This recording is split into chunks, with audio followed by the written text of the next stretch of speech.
Isang mapagpalang araw sa inyo, mga minamahal naming tagapakinig. Handa na ba ang inyong mga puso para sa isang kwentong susubok sa ating pananaw tungkol sa pag-ibig at pagpaparaya? Sabi nila, ang bawat tahanan ay isang kanlungan. Ngunit paano kung ang tahanan na inaakala mong paraiso ay isa palang napakagandang hawla at ang pag-ibig na ipinaglaban mo ang siya palang unti-unting pumapatay sa iyong kaluluwa? Halina't pakinggan natin ang kwento ni Diwa sa unang kabanata. Ang Gintong Hawla. Ang katahimikan sa mansyon ng mga Montemayor ay may kakaibang bigat. Hindi ito ang katahimikang nagdudulot ng kapayapaan. Ito ang katahimikang naghihintay, nag-aabang sa anumang sandali na maaaring sumabog. Para kay Diwa Rosales Montemayor, ang bawat umaga ay isang paglalakad sa napakanipis na alambre. Nakaupo siya sa harap ng kanyang asawang si Kael sa isang mahabang lamesa na gawa sa mahogany na sapat upang pakainin ang 20 tao. Ngunit sa umagang ito, tulad ng maraming umaga, silang dalawa lang. Ang mga kubyertos na pilak ay kumikinang sa ilalim ng aranyang kristal. Ang bawat plato ay may tatak ng ginto. Ang lahat ay perpekto, malamig, at walang buhay. Masyadong matapang ang kape. Biglang sabi ni Kael, hindi man lang inaangat ang tingin mula sa hawak niyang tablet. Ang boses niya ay kalmado, ngunit sapat na yon para manigas ang mga daliri ni Diwa sa pagkakahawak sa kanyang tasa. Pasensya na, mahal. Ako ang nagtimpla kanina. Siguraduhin kong you should know how I like my coffee by now, Diwa. 3 taon na tayong kasal. Hindi na sumagot si Diwa.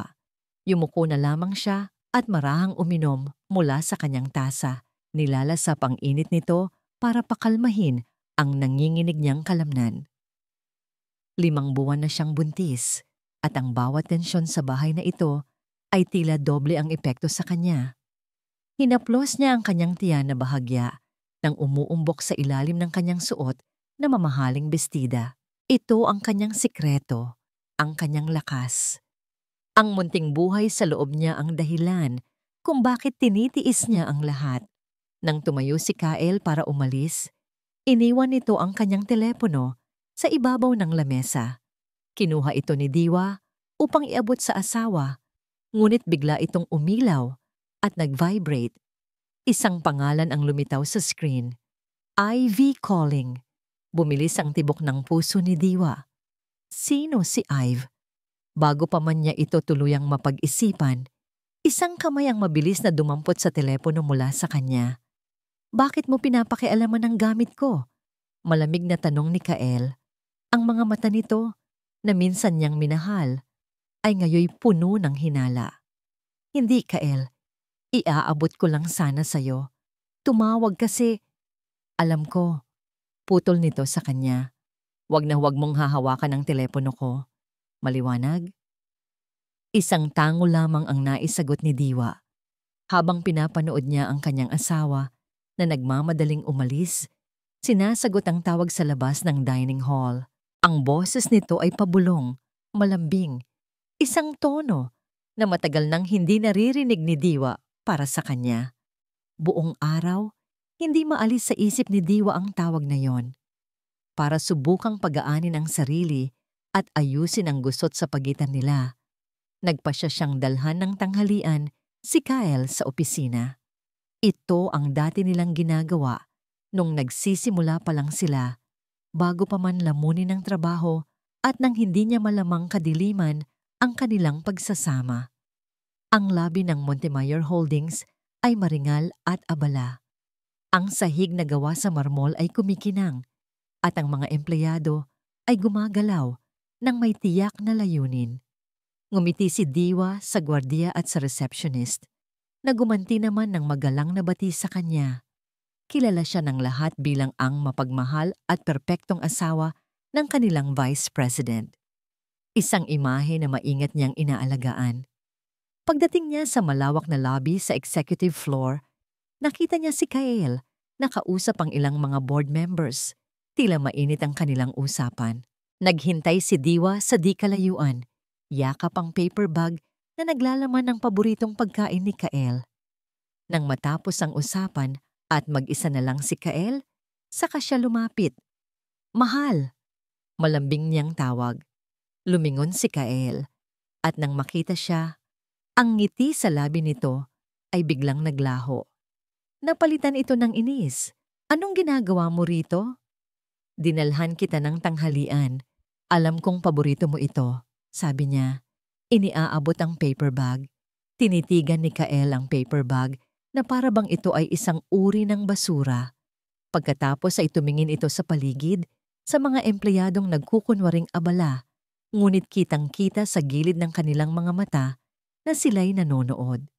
Para ano ito, Diwa? Para ipakita sa lahat na isa kang mabuting asawa? O para tingnan kung ano ang ginagawa ko? Hindi, Kael. Gusto ko lang sana. Sinusundan mo ba ako? Pataas na ang boses nito. Dahil ba sa tawag kaninang umaga? Akala mo ba may tinatago ako? Kaya kailangan mo akong bantayan hanggang dito? Ang bawat salita ay parang isang suntok. Ang mga mata ng mga tao sa paligid ay tila mga karayom na tumutusok sa kanyang balat. Hindi totoo yan. Halos pabulong niyang sabi. Gusto ko lang na kumain ka. Isang tawang mapakla ang kumawala sa bibig ni Kael. Sa isang mabilis na kilos, hinablot niya ang paper bag mula sa kamay ni Diwa at marahas na inihagis sa sahig. Kumalat ang pagkain sa makintab na marmol, ang kanin, ang adobo, ang lahat ng pinaghirapan niyang ihanda. Isang kolektibong paghinga ng pagkagulat ang narinig mula sa mga nakasaksi. Nanlaki ang mga mata ni Diwa, hindi makapaniwala sa nangyari. Hindi ko kailangan yan, at lalong hindi kita kailangan dito. Sigaw ni Kael. Nanginginig ang mga labi ni Diwa. Ang hiya. Ang sakit. Kael, nakatingin ang mga tao. Wala akong pakialam sa kanila. At pagkatapos, sa harap ng lahat, sa gitna ng lobby ng kumpanyang pag-aari ng kanyang pamilya, itinaas ni Kael ang kanyang kamay. Pak! Ang tunog ng sampal ay umaling-awngaw sa buong palapag. Napakalakas nito. Sapat para mapaatras si Diwa at mawalan ng balanse. Bumagsak siya sa sahig na malamig. Ang pisngi niya ay nag-iinit at kumikirot. Ang kanyang tiyan ay biglang nanikip sa takot para sa sanggol sa loob niya. Natahimik ang lahat. Ang tanging maririnig ay ang sariling paghinga ni Diwa na naghahabol at putol-putol. Ang mga luhang kanina pa niya pinipigilan ay sunod-sunod ng pumatak. Ang mundo niya ay gumuho sa isang iglap. Ang ginintuang hawla ay nabasag at inilantad sa lahat ang karumaldumal na katotohanan sa loob nito. Dahan-dahan niyang inangat ang kanyang paningin, malabo dahil sa mga luha. Nakita niya ang mga mukha ng awa, ng pagkagulat, ng takot. At nakita niya si Kael, nakatayo sa harap niya. Ang dibdib ay umaalon sa galit. Ang mga mata ay nanlilisik na parang isang halimaw. Ngunit sa likod ni Kael, sa dulo ng pasilyo, may isang figura na nakatayo. Matikas. Tahimik. Hindi gumagalaw. Ang buhok nitong medyo may puti na ay maayos na nakasuksok. Ang suot nitong mamahaling suit ay hindi nagusot. Si Don Lacan Montemayor, ang ama ni Kael, ang presidente ng kumpanya. Ang mukha nito ay walang emosyon, ngunit ang mga mata nito ay matalim na parang punyal, nakatitig hindi kay Kael, kundi sa kanya. Sa kanya na nakahandusay sa sahig, wasak at talunan, walang nagsalita. Ang katahimikan ay mas mabigat kaysa sa sigaw ni Kael kanina. Dahan-dahan, nagsimulang maglakad si Don Lacan. Ang bawat tapak ng kanyang sapatos na balat sa marmol ay isang hatol. Bawat hakbang ay papalapit. Nilagpasan niya ang kanyang anak na si Kael na para bang ito ay hangin lamang. Hindi niya ito tiningnan. Hindi niya ito kinibo. Huminto siya sa mismong harapan ni Diwa. Mula sa itaas, tiningnan siya ng kanyang biyenan. Ang anino nito ay bumabalot sa kanya. Inakala ni Diwa na ito na ang katapusan. Dadagdagan pa ang kanyang kahihiyan. Ngunit nagsalita si Don Lacan. Ang boses ay kalmado, kontrolado, ngunit may bigat na kayang magpayanig ng isang imperyo. Tumayo ka, Hija. Ang mga salita ay hindi pakiusap. Ito ay isang utos. Tapos na ang lahat. Hindi pinansin ni Don Lacan Montemayor ang kanyang anak. Ang mga mata ng lahat ay nakatuon sa kanya, ngunit ang kanyang buong mundo ay nakasentro sa nanginginig na babae sa sahig. Marahan niyang inilapit ang kanyang kamay, isang kilos na hindi inaasahan ng sinuman. Hija, hawakan mo ang kamay ko, mahinahon niyang sabi. Nag-aalangan, tumingala si Diwa. Ang mga luha ay patuloy na dumadaloy sa kanyang namumulang pisngi. Ngunit sa mga mata ng kanyang biyenan, wala siyang nakitang paghusga. Ang nakita niya ay isang bagay na mas malalim, isang bakal na determinasyon. Inabot niya ang kamay nito at sa tulong ni Don Lacan, dahan-dahan siyang tumayo. Kailangan nating mag-usap, sabi ni Don Lacan. Ang boses ay para lamang sa pandinig ni Diwa. Pagkatapos ay lumingon siya sa kanyang executive assistant na nakatayo sa di kalayuan. Tulala. Cancel all my afternoon appointments. Walang sino man ang pwedeng umistorbo sa akin. Dad! Anong ibig sabihin nito? Dad! Sigaw ni Kael. Sa wakas ay natauhan. Ngunit si Don Lacan ay nagbingi-bingihan. Inalalayan niya si Diwa at nagsimula silang maglakad patungo sa kanyang pribadong opisina sa dulo ng pasilyo. Ang bawat hakbang nila ay mabigat. Ang mga empleyado ay yumuyuko, umiiwas sa kanilang tingin na para bang sila ay isang naglalakad na bagyo. Ang katahimikan na naiwan nila ay mas nakakabingi kaysa sa sigaw ni Kael. Ang opisina ni Don Lacan ay isang santuwaryo ng kapangyarihan. Ang mga pader ay napapalibutan ng mga bookshelf na puno ng mga libro tungkol sa batas at ekonomiya. Ang kanyang lamesa ay malaki at gawa sa maitim na kahoy, malinis at organisado. Ngunit sa isang maliit na mesa sa gilid, sa tabi ng bintanang natatanaw, ang buong lungsod ng Hiraya, ay may isang bagay na hindi nababagay sa lamig ng lugar. Isang naka-frame na litrato. Ang litrato ng isang magandang babae na may malungkot na mga mata. Pinaupo ni Don Lacan si Diwa sa isang malambot na silyang katad at inabutan ito ng isang basong tubig. Hindi siya nagsalita. Hinayaan niya muna itong pakalmahin ang sarili. Lumakad siya patungo sa bintana at tinitigan ang litrato. Si Lyra, ang kanyang yumaong asawa, ang ina ni Kael. Sa isip ni Don Lacan, ang eksena sa lobby kanina ay paulit-ulit na naglalaro. Ngunit ang mukha ni Diwa ay napapalitan ng mukha ni Lyra. Naalala niya ang mga gabing uuwi siya ng pagod mula sa pagpapalago ng Montemayor Holdings at madadatnan niya si Lyra na tahimik na umiiyak sa kanilang silid. Naalala niya ang mga pakiusap nito na magbakasyon sila. Nabigyan niya ito ng oras, ngunit palagi niyang sinasabi, para din ito sa pamilya natin, para sa kinabukasan ni Kael. Inakala niyang ang pagbibigay ng karangyaan ay sapat na. Ngunit hindi niya nakita na ang ginintuang hawla na kanyang itinayo ay unti-unting sumasakal sa kanyang asawa.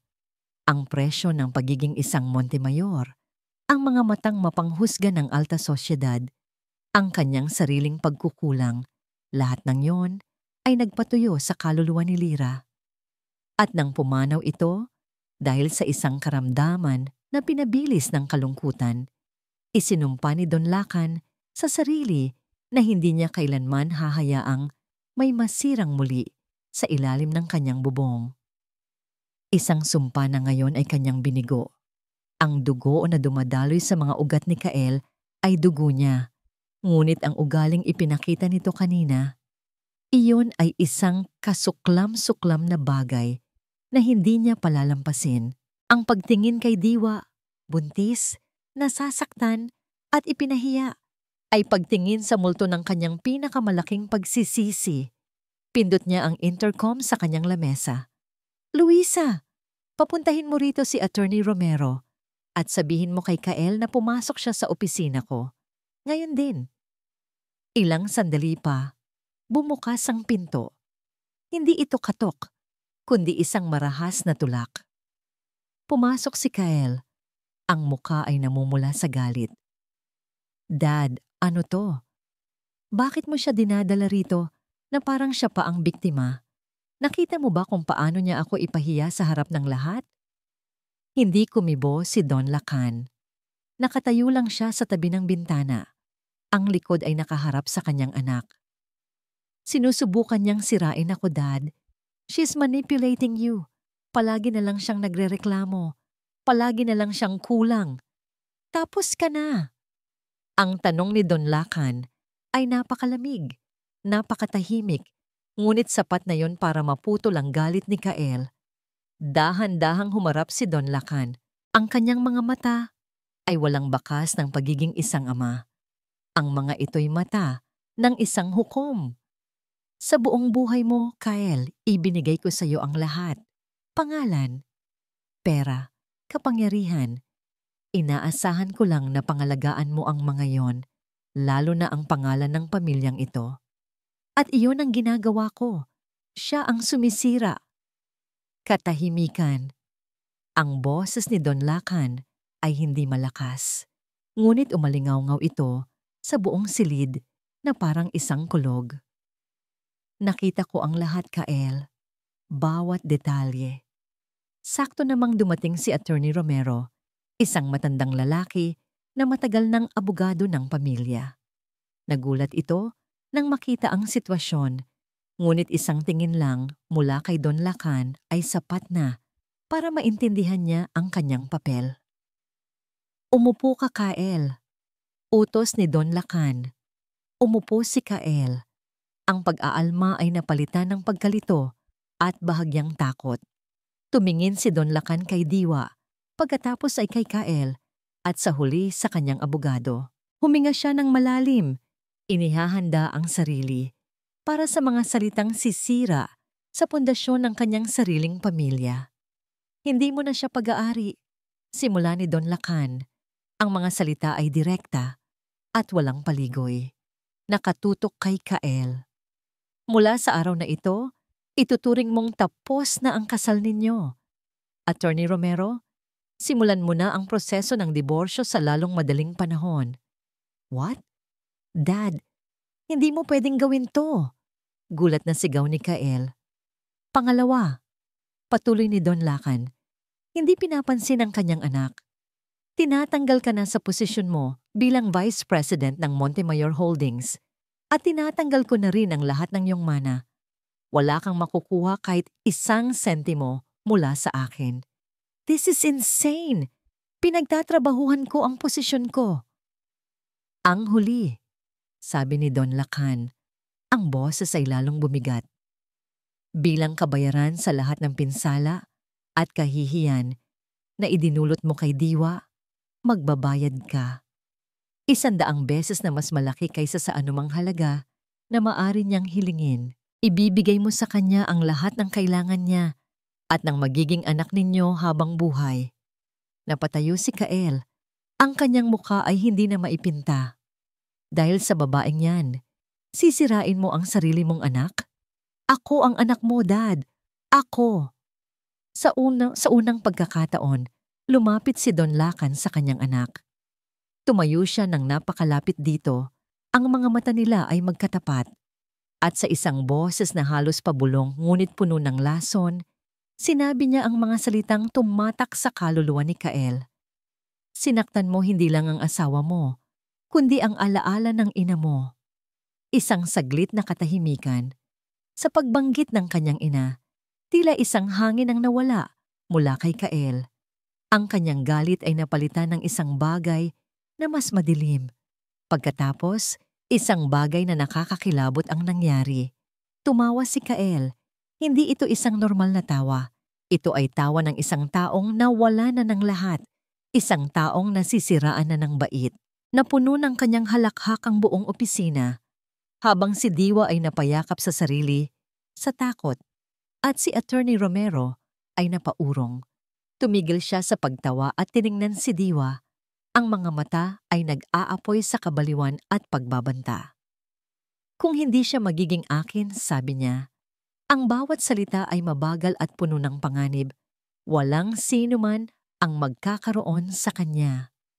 Ang biyahe pabalik sa mansyon ay isang mahabang panaginip. Si Diwa ay nakaupo sa likod ng marangyang kotse ni Don Lacan, habang ang lungsod ng Hiraya ay dumadaan sa bintana na parang mga kumikinang na luha. Wala siyang maalala sa mga sinabi ni Attorney Romero o sa mga instruksyon na ibinigay sa kanya. Ang tanging naririnig niya ay ang paulit-ulit na halakhak ni Kael sa kanyang isipan at ang nakakakilabot na pangako sa mga mata nito. Pagdating nila sa mansyon, ang mga katulong ay nag-iwasan ng tingin. Ang kanilang mga mukha ay puno ng takot at awa. Ang bahay na minsan niyang sinubukang punuin ng init at pagmamahal ay ngayon ay kasing lamig ng isang puntod. Mag-empake ka ng mga gamit mo, Hija, sabi ni Don Lacan. Ang boses ay mahinahon, ngunit may bigat ng pagkaapurahan. Isang sasakyan ang maghihintay sa'yo sa likod ng hardin sa loob ng 1 oras. Hindi ligtas para sa'yo na manatili pa rito kahit 1 gabi. Tumango lang si Diwa, parang isang robot na sumusunod sa utos. Habang umaakyat siya sa malawak na hagdanan na gawa sa marmol, ang bawat hakbang ay isang pagsubok. Ang bawat sulok ng mansyon ay may alaala. Dito sila unang naghalikan pagkatapos ng kanilang kasal. Sa may sala, doon niya sinabi kay Kael na magiging ama na ito. Ang saya sa mukha ni Kael noon. Totoo ba yun? O isa na namang pag-arte? Pumasok siya sa kanilang silid. Ang napakalaking kama, ang mga mamahaling kurtina, ang walk-in closet na puno ng mga damit na binili para sa kanya ni Kael. Ang lahat ng ito ay mga rehas ng kanyang ginintuang hawla. Dati, ang mga ito ay simbolo ng pagmamahal. Ngayon, ang mga ito ay simbolo ng kanyang pagkakakulong. Kinuha niya ang isang maliit na maleta. Hindi niya kinuha ang mga alahas. Hindi niya kinuha ang mga designer bags. Ang kinuha niya ay ang mga simpleng bestida, ang mga luma niyang damit bago pa man siya naging isang Montemayor, at ang iilang gamit na binili niya para sa kanyang magiging anak. Sa ilalim ng kanyang damitan, may isang maliit na kahon. Binuksan niya ito. Sa loob, naroon ang mga mumunting alaala ng pag-ibig na inakala niyang totoo. Ang tuyong bulaklak ng rosas mula sa una nilang dati. Ang mga sulat kamay ni Kael noong nanliligaw pa ito. At ang isang litrato nila noong kanilang honeymoon, parehong nakangiti sa kamera. Ang mga mata ay puno ng pangarap. Hinawakan niya ang litrato. Ang mga taong ito, nasaan na sila ngayon? Pinunit niya ito sa gitna at kasabay ng pagpunit ay ang pagtulo ng kanyang mga luha. Itinapon niya ang bahagi ni Kael sa basurahan at itinago ang sarili niyang larawan sa loob ng kahon. Iyon na lang ang natitira sa kanya. Siya na lang. Biglang nagring ang kanyang telepono sa ibabaw ng kama. Kyle calling. Natigilan si Diwa. Ang tunog ay parang isang alarma na gumising sa bawat hibla ng takot sa kanyang katawan. Hinayaan niya itong magring hanggang sa tumigil. Ngunit ilang segundo lang ang lumipas, tumunog itong muli. At muli. At muli. Walang tigil. Ang bawat ring ay isang sigaw. Ang bawat ring ay isang banta. Nanginginig niyang kinuha ang telepono, balak itong patayin, ngunit biglang pumasok ang isang text message mula kay Kael. Sagutin mo ang tawag ko, Diwa. Mag-usap tayo. Sinundan pa ito ng isa. Please, mahal. I'm sorry. Hindi ko sinasadya. I love you. At isa pa. Huwag kang maniwala kay Dad. Sinisira niya tayo. Tayo ang pamilya. At ang huli, na nagpatindig sa lahat ng balahibo sa kanyang katawan. Subukan mong umalis. Subukan mo lang. Hahanapin kita kahit saang impyerno ka magtago. Binitawan niya ang telepono na para siyang napaso. Ang pagmamakaawa ay naging pagbabanta sa isang iglap. Ito ang Kael na kilala niya. Ang Kael na kinatatakutan niya. Dali-dali niyang isinara ang kanyang maleta at lumabas ng silid. Iniwan ang kumikinang na telepono sa ibabaw ng kama. Sa pagbaba niya, naghihintay si Don Lacan sa paanan ng hagdan. "Handa ka na ba?" tanong nito. Tumangulang si Diwa, hindi makapagsalita. Takot na baka marinig ni Don Lacan ang panginginig sa kanyang boses. "Huwag kang mag-alala," sabi ni Don Lacan. Tila nababasa ang kanyang isip. Hindi ka niya mahahanap at hindi ka na niya muling masasaktan. Kinuha ni Don Lacan ang telepono mula sa kamay ng kanyang assistant. "Ito," sabi niya. Iniabot ang isang bagong telepono kay Diwa. Isang bagong numero. "Tanging ako at ang abogado mo lang ang nakakaalam nito. Gamitin mo ito para tawagan ako kung may kailangan ka. Huwag mong gagamitin ang luma mong telepono." Inabot ito ni Diwa. Ang bigat ng bagong telepono ay parang bigat ng isang bagong buhay. "Poprotektahan ko kayo ng apo ko," mariing sabi ni Don Lacan. Ang mga mata ay puno ng isang pangakong hindi masisira. "Iyan ang pangako ko." Sa unang pagkakataon, mula nang mangyari ang lahat, naramdaman ni Diwa ang isang kislap ng seguridad. Sa taong hindi niya inaasahan. Inihatid siya ni Don Lacan sa likod ng hardin kung saan isang simpleng itim na kotse ang naghihintay. Walang driver na nakauniforme, isang pinagkakatiwalaang security personnel ni Don Lacan ang magmamaneho. Bago siya pumasok sa sasakyan, humarap siya sa kanyang biyenan. "Salamat po," halos pabulong niyang sabi. "Salamat po sa lahat." Isang tipid na tango lang ang isinagot ni Don Lacan, ngunit sapat na iyon. Habang umaandar ang sasakyan palayo sa mansyon, hindi lumingon si Diwa. Ayaw na niyang makita ang ginintuang hawla na naging impyerno niya. Ang tanging gusto niya ay ang tumakas, ang makalayo. Dumaan sila sa mga pamilyar na kalsada ng lungsod ng Hiraya. Ang mga ilaw ng syudad ay kumukutitap na parang mga bituing hindi niya maabot. Ang bawat gusali, bawat parke ay may dalang alaala na gusto na niyang ibaon sa limot.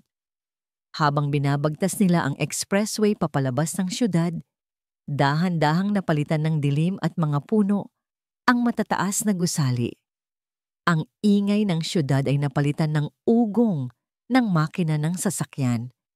Huminga ng malalim si Diwa. Sa unang pagkakataon ay nakaramdam ng kaunting kaluwagan. Nakalabas na sila. Malaya na siya. Ngunit habang tinitingnan niya ang madilim na daan, sa unahan, isang malaking takot ang gumapang sa kanyang dibdib. Saan siya pupunta? Anong gagawin niya? Paano niya palalakihin ang kanyang anak ng mag-isa? Ang kalayaan ay may kasamang nakakatakot na kawalan ng katiyakan. Biglang umilaw ang hawak niyang bagong telepono. Nag-vibrate ito. Isang text message. Tiningnan niya ang screen. Nagtataka kung paano nalaman ni Kael ang numero. Ngunit hindi ito galing kay Kael. Ito ay mula sa isang numerong hindi rehistrado. Binuksan niya ang mensahe. Ang laman nito ay iisang tanong. Isang tanong na nagpalamig sa dugo sa kanyang mga ugat at nagpabura sa lahat ng kanyang naramdamang kaluwagan. Akala mo ba makakatakas ka? Ang biyahe ay tumagal ng halos 6 na oras. Isang mahaba at tahimik na paglalakbay sa ilalim ng dilim. Hindi nagsalita ang driver at laking pasasalamat ni Diwa para doon. Ang kanyang isip ay masyadong magulo para sa anumang usapan. Ang huling text message na natanggap niya ay parang isang multo na nakaupo sa tabi niya, bumubulong ng mga pagbabanta. Nang sa wakas ay huminto ang sasakyan, ang hangin ay nagbago. Ang amoy ng polusyon ng lungsod ng Hiraya ay napalitan ng sariwang amoy ng alat at dagat. Bumaba si Diwa at bumungad sa kanya ang isang maliit na bahay na gawa sa kahoy at bato, nakatayo sa isang maliit na burol na natatanaw ang karagatan. Simple lang ito, malayong malayo sa karangyaan ng mansyon, ngunit meron itong isang bagay na wala sa mansyon, isang pakiramdam ng tahanan. "Ligtas po ang lugar na ito, ma'am," sabi ng driver habang ibinababa ang kanyang maliit na maleta. Ang bahay na ito ay matagal ng pag-aari ng pamilya Montemayor, ngunit halos walang nakakaalam nito. Ang linya ng telepono na ibinigay sa inyo ay secured. Walang sino man ang makakatrace nito. Tumango si Diwa. Isang maliit na bahagi ng kanyang takot ay nabawasan. Pumasok siya sa loob. Ang mga gamit ay simple, ngunit kompleto. Ang kusina ay malinis, at ang sala ay may malaking bintana na nakaharap sa dagat. Ang lahat ay inihanda para sa kanyang pagdating. Ngunit ang unang gabi ay impyerno. Hindi siya makatulog. Ang bawat alon na humahampas sa dalampasigan ay parang mga yabag na papalapit. Ang bawat ihip ng hangin ay parang boses ni Kael. Paulit-ulit niyang tinitingnan ang kanyang bagong telepono, nag-aabang sa isa pang mensahe mula sa hindi kilalang numero. Ngunit wala nang dumating. Nang sa wakas ay namalayan niyang sumisikat na ang araw, bumangon siya. Hindi dahil nakatulog siya, kundi dahil pagod na siyang matakot sa dilim. Lumabas siya sa maliit na beranda at doon nasaksihan niya ang isang himala. Ang langit ay nagliliyab sa kulay kahel, rosas at lila. Ang araw ay dahan-dahang umaangat mula sa abot-tanaw ng dagat. Ang mga sinag nito ay nagpapakintab sa ibabaw ng tubig na parang mga kumikinang na diamante. Ang hangin, ang malamig na amihan, ay dumampi sa kanyang pisngi, dala ang pangako ng isang bagong simula. Huminga siya ng malalim. Sa unang pagkakataon sa loob ng maraming taon, huminga siya nang hindi nararamdaman ang bigat ng isang pares ng matang nagmamasid sa kanya. Walang Kael, walang mga katulong na nagbubulungan, walang ginintuang hawla. Siya lang, ang sanggol sa kanyang sinapupunan at ang dagat. Dahil sa gutom, nagpasya siyang maglakad-lakad sa maliit na baryo. Ang baryo amihan ay isang tipikal na nayon ng mga mangingisda. Ang mga bangka ay nakahilera sa dalampasigan at ang mga simpleng bahay ay may mga nakasampay na lambat sa bakuran. Ang mga tao ay ngumingiti sa kanya. Isang tunay na ngiti, hindi ang plastik na ngiti ng mga taga-alta sosyedad. Nakakita siya ng isang maliit na kainan na may nakasulat na kainan ni Elang. Pumasok siya at umupo sa isang mesang may tanawin ng dagat. Isang matandang babae na may mabait na mukha at buhok na kasimputi ng asin ang lumapit sa kanya. "Ineng, mukhang bago ka lang dito," sabi nito. Ang boses ay magaspang ngunit malambing. "Ako si Elang. Ano ang maihahain ko sa'yo?" "Kahit ano na lang po, Nanay Elang. Siguro po yung sabaw na mainit," sagot ni Diwa. Habang inihahanda ni Nanay Elang ang kanyang order, pinanood siya ni Diwa. Ang bawat kilos ng matanda ay simple ngunit puno ng pag-aalaga. Ibang-iba sa mga chef na may puting sombrero sa mansyon. Nang ihatid ang mainit na sinigang na isda, ang amoy pa lang ay tila gamot na sa kanyang kumakalam na sikmura. Habang kumakain, nagsalita si Nanay Elang. "Ang dagat," sabi nito habang nakatingin sa labas. "Minsan maalon, minsan kalmado, pero laging nandyan. Parang buhay lang. Huwag kang matakot kung malakas ang alon ngayon. Lilipas din yan at muling titinag ang lahat." Tumagos sa puso ni Diwa ang mga salitang iyon. Isang simpleng pilosopiya mula sa isang simpleng babae, ngunit mas may bigat kaysa sa lahat ng payo na narinig niya sa buong buhay niya. Sa sumunod na mga araw, iyon ang naging routine ni Diwa. Gigising siya para panoorin ang pagsikat ng araw, maglalakad sa dalampasigan, kakain sa kainan ni Elang. Unti-unti, Ang mga sugat sa kanyang puso ay nagsimulang maghilom. Ang takot ay napapalitan ng pag-asa, ngunit ang kapayapaan ay isang marupok na bagay. Isang hapon, habang nagpapahinga siya sa kanyang bahay, tumunog ang kanyang telepono. Si Attorney Romero. "Mrs. Montemayor, kumusta po kayo?" bungad ng abogado. "Maayos naman po, attorney. May problema po ba?" Isang pagbuntong hininga ang naririnig ni Diwa mula sa kabilang linya. Mayroon pong ginagawang hakbang ang kampo ni Mr. Montemayor. Nagsimula na silang magpakalat ng istorya sa media. Anong istorya po?" Kinakabahang tanong ni Diwa. "They're painting a different picture, Mrs. Montemayor. Isang narrative kung saan kayo po ang lumalabas na masama. Na kayo ay isang gold digger. Na hindi kayo naging tapat at na mayroon kayong problema sa pag-iisip." Nabitawan ni Diwa ang kanyang telepono. Mabuti na lang at sa malambot na sofa, ito bumagsak. Ang bawat salita ng abogado ay parang isang sampal. Mas masakit pa sa sampal na natanggap niya mula kay Kael. Ang kahihiyan sa lobby ay pribado, kumpara dito. Ngayon, ang buong mundo ang huhusga sa kanya. Ipinapayo ko po na huwag na kayong tumingin sa internet o manood ng balita. It's a smear campaign designed to destroy your credibility. Patuloy ni Attorney Romero. Ngunit huli na ang lahat. Pagkatapos ng tawag, nanginginig ang mga kamay ni Diwa na kinuha ang telepono. Ang payo ng abogado ay tama, ngunit ang kanyang puso ay hindi mapakali. Kailangan niyang malaman. Binuksan niya ang internet browser. Ang kanyang mga daliri ay tila may sariling isip habang tinatype ang pangalan ng kanyang asawa. Kael Montemayor. Libo-libong resulta ang lumabas at nasa pinakaitaas ang mga headline mula sa mga sikat na news portal at gossip sites. Ang kanyang mga mata ay nanlalabo sa mga luhang nagbabadyang tumulo. Ngunit isang headline ang malinaw na malinaw. Vice Presidente Kael Montemayor, biktima ng asawang may problema sa pag-iisip, at sa ilalim nito, isang litrato. Isang litratong kuha ng hindi niya alam kung saan siya ay umiiyak habang kausap si Kael sa isang pampublikong lugar ilang buwan na ang nakalipas. Isang litratong kinuha sa maling anggulo, sa maling panahon, para gawin siyang mukhang baliw, desperada, at wala sa kontrol.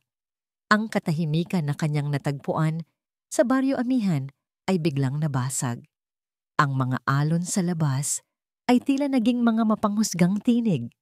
Ang hangin ay tila bumubulong ng mga akusasyon. Ang ginintuang hawla ay wala na. Ngunit ngayon, tila ang buong mundo ang naging bago niyang kulungan. Ang penthouse ay nasa pinakatuktok ng lungsod ng Hiraya. Isang pugad na gawa sa salamin at bakal na nakatingin sa lahat mula sa itaas. Ngunit para kay Kael Montemayor, ang tanawin ay isang insulto, isang paalala ng imperyong ipinagkait sa kanya. Crash! Ang baso ng mamahaling whiskey ay sumalpok sa salamin ng bintana. Ang amber na likido ay dumaloy na parang dugo bago ito bumagsak sa sahig. Lahat. Kukunin niya ang lahat sa akin. Sigaw ni Kael sa kawalan. Nagpapabalik-balik siya na parang isang tigreng nakakulong sa hawla. Ang kanyang perpektong ayos na buhok ay nagulo na. Ang kanyang mamahaling suit ay bahagyang lukot.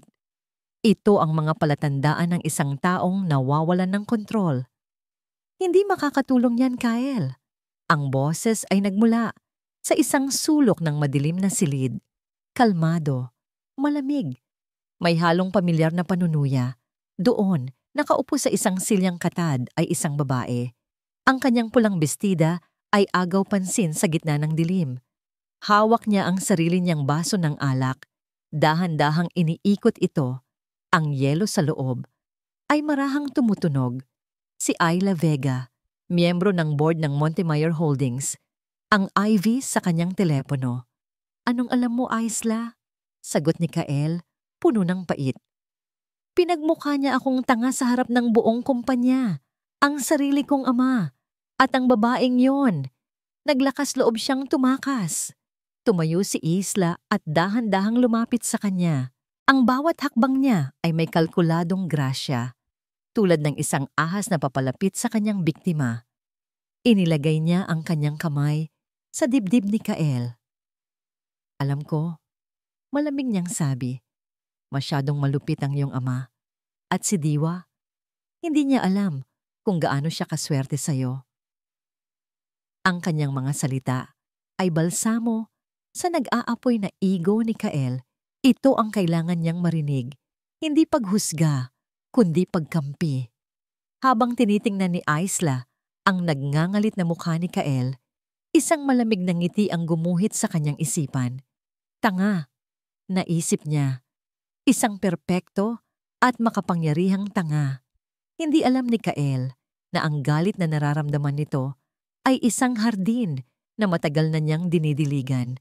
Ang bawat bulong ng pagdududa tungkol kay Diwa, ang bawat pahiwatig na sinusubukan nitong kontrolin si Kael, lahat ay nanggaling sa kanya. Ang galit niya kay Don Lacan Montemayor ay mas malalim. 20 taon na ang nakalipas. Ang kanyang ama, isang maliit na negosyante, ay winasak ni Don Lacan sa isang corporate takeover. Walang awa, walang konsiderasyon. Tinawag itong negosyo ni Don Lacan. Para kay Isla, ito ay personal. Mula noon, isinumpa niyang babawiin niya ang lahat at higit pa. At si Kael, ang mahina at aroganteng tagapagmana, ang kanyang susi, ang kanyang perpektong, hangal na sandata. Ang smear campaign ay gumagana. Pag-iiba niya ng usapan. Ang kanyang boses ay naging seryoso at pangnegosyo. Ang publiko ay nagsisimula ng maniwala sa ating panig. Ngunit ingay lang yan, Kael. Hindi niyan maibabalik ang kung anong nawala sa'yo. Kung gayon, ano ang gagawin natin? Tanong ni Kael. Ang kanyang galit ay napalitan ng desperasyon. Ididemanda ko siya. Ipapahiya ko siya hanggang sa lumuhod siya pabalik sa akin. Umiling si Isla. Masyadong mababaw, masyadong simple. Lumakad siya patungo sa bintana at tiningnan ang mga ilaw ng syudad. Tanungin mo ang sarili mo, Kael, ano ang pinakamahalaga sa isang Don Lacan Montemayor? Pera? Hindi. Mayroon na siyang napakarami niyan. Humarap siya kay Kael. Ang kanyang mga mata ay kumikinang sa isang mapanganib na ideya. Ang pinakamahalaga sa kanya ay ang kanyang pangalan, ang kanyang legasiya, ang kanyang dugo. Hindi agad naintindihan ni Kael. Pagkatapos, dahan-dahan, nakita niya ang ibig sabihin nito. Ang bata? Isang matagumpay na ngiti ang sumilay sa labi ni Ayla. Ang bata, ang kanyang apo, ang susunod na Montemayor. Sa ngayon, yan ang alas ni Diwa laban sa'yo. Yan din ang alas ng ama mo laban sa'yo. Paano kung mawala ang alas na yan sa kanila? Anong ibig mong sabihin? Nasaktan ko sila? May bahid ng pag-aalinlangan sa boses ni Kael. Hindi, syempre hindi. Mabilis na sabi ni Isla. Ang kanyang boses ay muling naging malambing. Huwag mong isipin ang paghihiganti, Kael. Isipin mo ang pagbawi sa kung ano ang sayo. Ang anak mo ay pag-aari mo. Dugo mo yan. Karapatan mong mapalaki siya sa ilalim ng iyong bubong. Hindi sa isang probinsya kasama ang isang babaeng hindi matatag ang pag-iisip. Ang bawat salita ay maingat na pinili, dinisenyo para paikitin ang katotohanan at mag-apela sa pinakaugat ng pagiging may-ari ni Kael. Hindi paghihiganti, pagbawi. Kapag nasa iyo na ang bata, patuloy niya, magbabago ang lahat. Si Diwa ang magmamakaawa sa iyo. Ang ama mo, para makita ang kanyang apo, ay mapipilitang makipag-ayos. Ang kapangyarihan ay babalik sa iyo, sa atin. Ang lason ay pumasok na, ang ideya ay nag-ugat na. Nakita ni Kael ang luhika sa kabaliwan, nakita niya ang daan pabalik sa kanyang trono. Ang kaunting pag-aalinlangan na mayroon siya ay natabunan na ng kanyang matinding pagnanais na manalo. Paano? Tanong niya. Hindi ko alam kung nasaan siya. Lumakad si Ayla patungo sa kanyang mamahaling leather briefcase. May kinuha siyang isang makapal na brown envelope at inilapag ito sa lamesa. Isang malakas na lag-apak ang ginawa nito sa katahimikan. Ako, alam ko, sabi niya. Binuksan ni Kael ang envelope. Sa loob, naroon ang lahat. Mga litrato ni Diwa na naglalakad sa dalampasigan ng Baryo Amihan. Ang address ng bahay na tinitirhan niya. Ang pangalan ng kainan na madalas niyang puntahan. Isang kumpletong dosye ng kanyang bagong buhay. Tumingin si Kael mula sa mga litrato patungo kay Aisla. Ang kanyang mga mata ay pinaghalong paghanga at takot. Ito ang lahat ng impormasyon tungkol sa kinaroroonan niya, sabi ni Isla. Ang kanyang boses ay isang malamig na bulong ng kapangyarihan. Oras na para ipaalala sa kanya kung sino ang may kapangyarihan. Ang mga sumunod na araw ay naging isang pagsubok sa katatagan ni Diwa. Ang bawat paggising niya ay may kasamang mabigat na damdamin. Ang paraiso ng Baryo Amihan ay naging salamin ng kanyang kalungkutan. Ang bawat alon na humahampas sa dalampasigan ay tila bumubulong ng mga salitang nababasa niya sa internet. Gold digger, sinungaling, baliw. Isang hapon, habang nakaupo siya sa beranda at walang ganang nakatingin sa karagatan, isang pamilyar na itim na kotse ang huminto sa harap ng kanyang bahay. Bumaba mula rito si Don Lacan Montemayor. Ang kanyang muka ay seryoso at may bakas ng pag-aalala. Dala ng matandang lalaki ang isang briefcase at isang bayong ng mga prutas. Sa isang iglap, bumalik ang lahat ng kaba ni Diwa. Narito ba siya? Para pagalitan siya? Para sabihing pabigat siya sa pamilya dahil sa iskandalong lumalaki? Don Lacan, bati niya. Sinusubukang itago ang panginginig ng kanyang mga kamay. Hiya, sagot nito. Ang boses ay pagod. Pasensya na kung hindi ako nakatawag. Ayaw kong may makarinig sa ating pag-uusap sa telepono. Inilapag nito ang mga dala sa mesa. Dinalhan kita ng balita tungkol sa kaso. Pumasok sila sa loob at naupo sa maliit na sala. Inilatag ni Don Lacan ang ilang mga dokumento. Lumalaban sila ng marumi, gaya ng inaasahan simula niya. Ngunit huwag kang mag-alala. Ang mga kasinungalingan ay may maiikling paa. Ang katotohanan ang mananaig sa huli. Ngunit hindi napalagay ang loob ni Diwa. Paano po kung maniwala sila kay Kael? Mahina niyang tanong.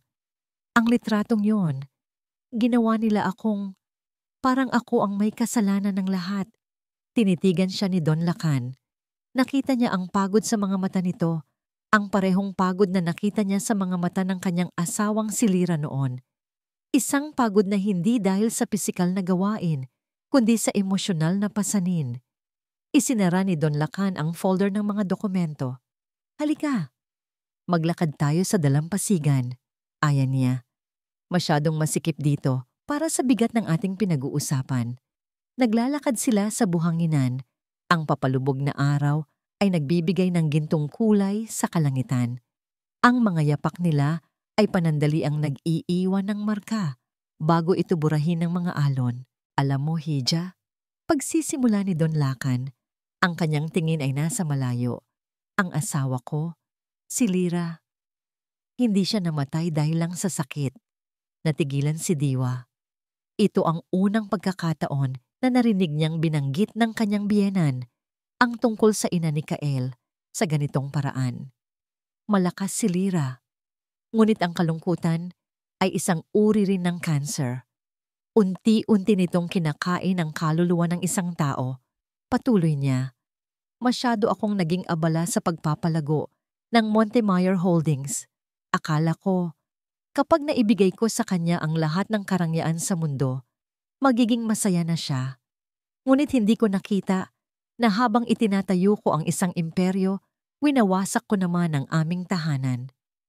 Binigyan ko siya ng isang ginintuang hawla, tulad ng ibinigay sa ni Kael.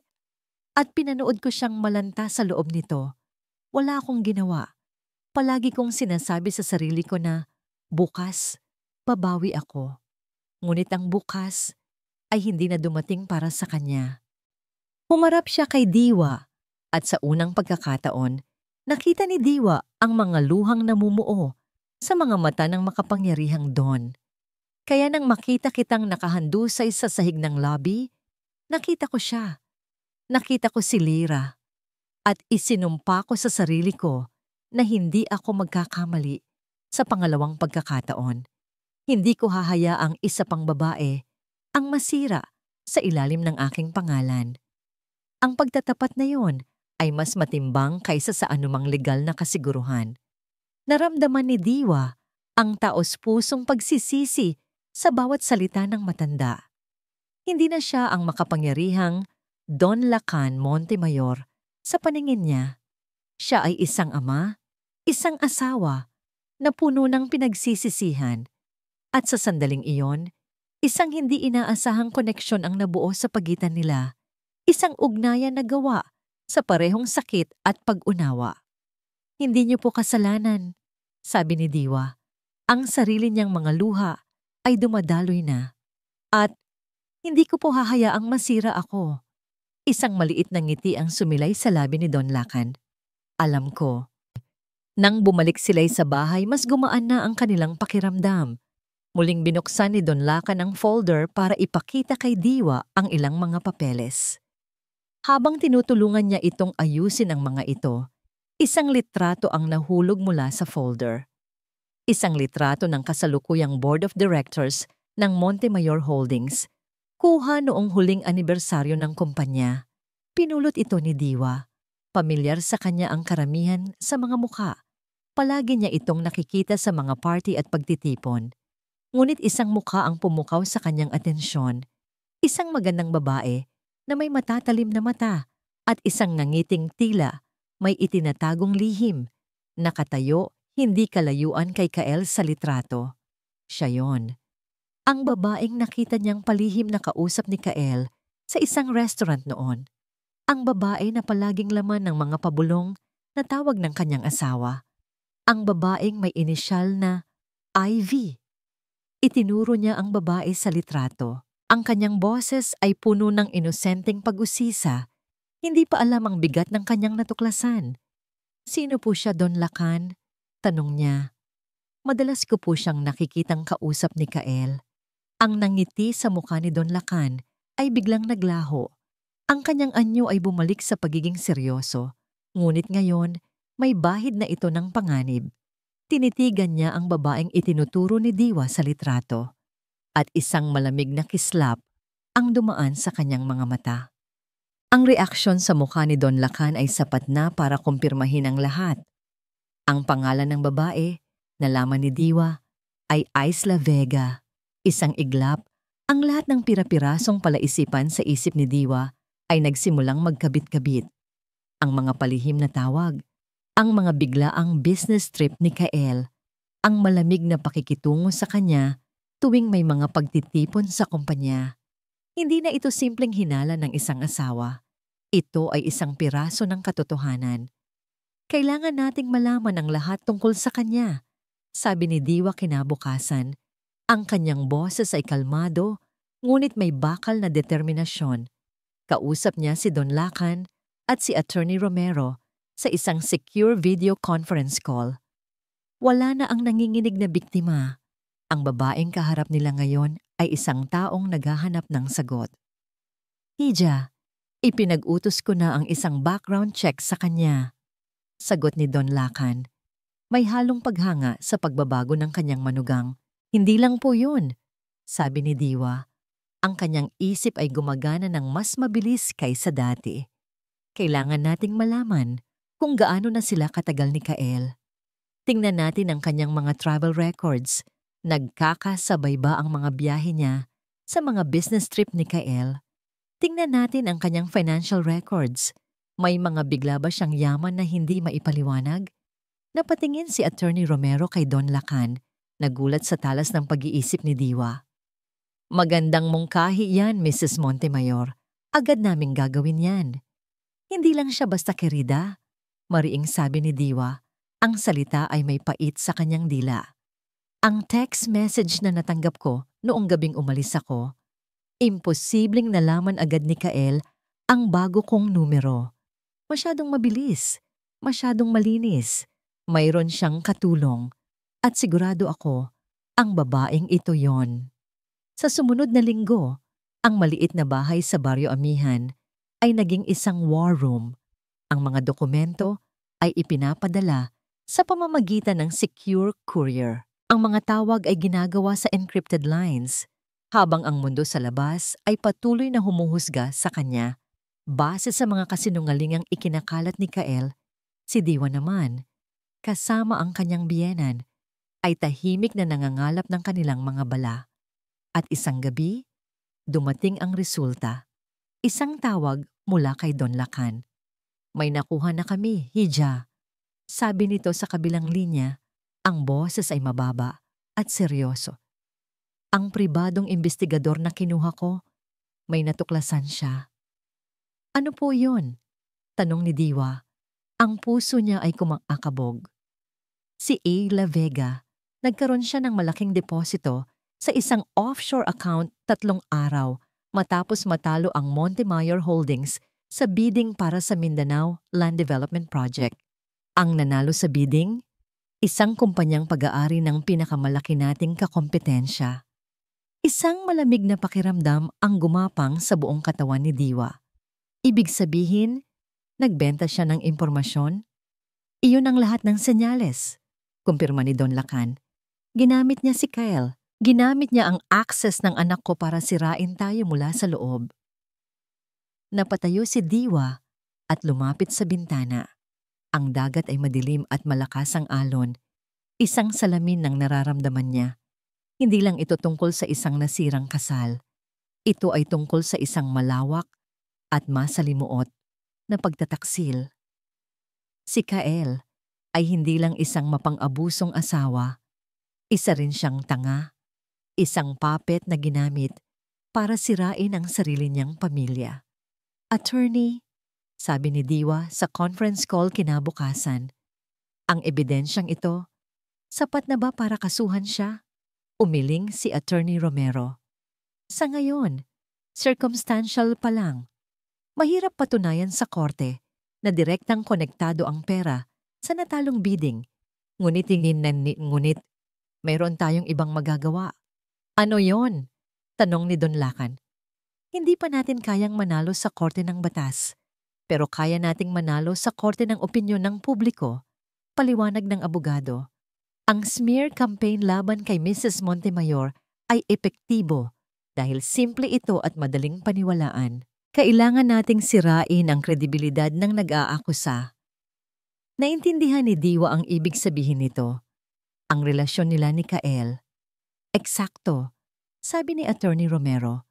Kapag nalaman ng publiko na si Kael Montemayor, ang biktima, ay may matagal ng relasyon sa isang board member, ang buong narrative ay guguho. Siya ang lalabas na manloloko.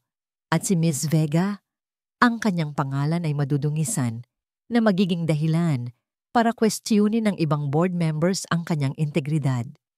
Nag-aalangan si Don Lacan. Ang paglalantad sa kalokohan ng sarili niyang anak ay isang mapait na tableta na kailangan niyang lunukin. Ito ay isang eskandalo na yayanig sa buong Montemayor Holdings. Ngunit bago pa man siya makapagsalita, nagsalita si Diwa. Ang kanyang boses ay matatag, walang bakas ng pag-aalinlangan. Gawin ninyo. Tumingin sa kanya ang 2 matandang lalaki. Sinira nila ang pangalan ko. Patuloy ni Diwa ang kanyang mga mata ay nag-aalab. Tinawag nila akong baliw sa harap ng buong mundo para pagtakpan ang sarili nilang kasalanan. Oras na para maramdaman nila kung paano husgahan ng publiko. Isang tango mula kay Don Lacan ang nagsilbing hudyat. Hindi nagtagal, isang anonymous source ang nag-leak ng impormasyon sa isang respetadong online journalist. Isang artikulo ang lumabas, hindi sa isang gossip site, kundi sa business section ng isang malaking news portal. Ang pamagat, Conflict of Interest, Montemayor VP Kael Montemayor may matagal ng relasyon sa board member na si Isla Vega. Ang artikulo ay maingat na isinulat, puno ng mga sources at insider information. Ngunit ang mensahe ay malinaw. Ang kwento ay kumalat na parang apoy. Sa loob ng ilang oras, ang narrative ay tuluyang nagbago. Ang mga komento na dating humusga kay Diwa ay ngayon ay bumatikos kay Kael. Sa unang pagkakataon, sa loob ng mahabang panahon, nakaramdam si Diwa ng isang bagay na malapit sa tagumpay. Hindi ito masaya, ngunit ito ay makatarungan. Ipinikit niya ang kanyang mga mata, huminga ng malalim, at hinaplos ang kanyang tiyan. Lalaban si Mama para sa'yo, bulong niya. Kinagabihan, may kumatok sa kanyang pinto. Isang bata mula sa baryo. Ate, may nagpapabigay po.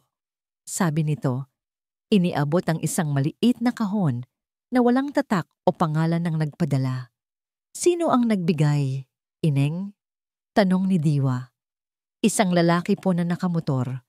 Binigyan lang po ako ng 100 para ihatid dito. Sagot ng bata bago tumakbo paalis. Kinabahan si Diwa. Dahan-dahan niyang ipinasok ang kahon sa loob ng bahay. Masyadong magaan. Nanginginig ang kanyang mga kamay habang binubuksan niya ito.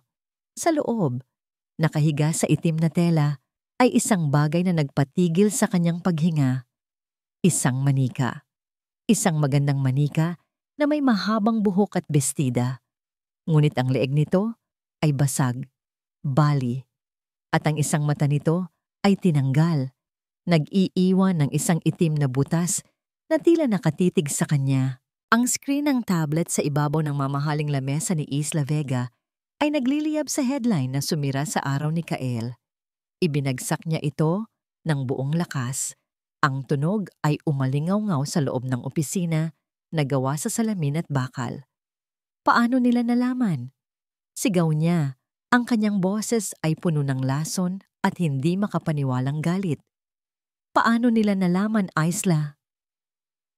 Si Isla, na nakaupo sa kanyang silya, ay hindi man lang natinag. Kalmado niyang ininom ang kanyang espresso, ang kanyang muka ay isang perpektong maskara ng kontrol. Mali ang tanong mo, Kael. Malamig niyang sagot.